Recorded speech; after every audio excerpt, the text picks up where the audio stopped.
Hey guys, I'm here with the original Granite Bracket to show you just how simple it is to install your hidden island support bracket.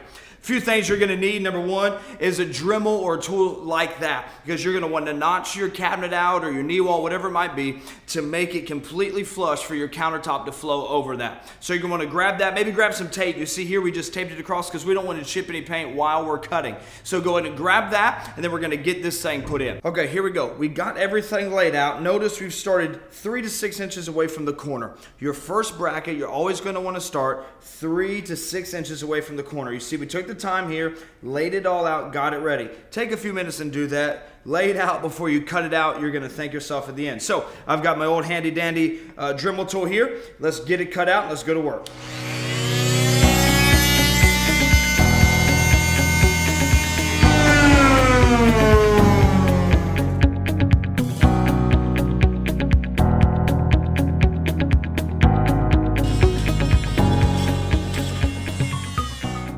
So we've got it notched out 2.5 by half there.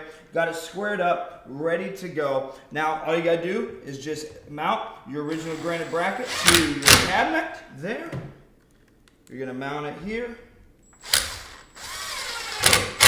It's just that simple. You've got what it takes to do your at-home project, or maybe you're doing your new kitchen or something in the office or on the job site. Remember, start 3 to 6 inches off the corner with your first bracket, and then continue 16 to 20 inches down your wall or down your cabinets or whatever you're putting in today. Remember, join the thousands of people who already have these supporting their countertops, their shelves all over the world. Order today and get your project to the next level.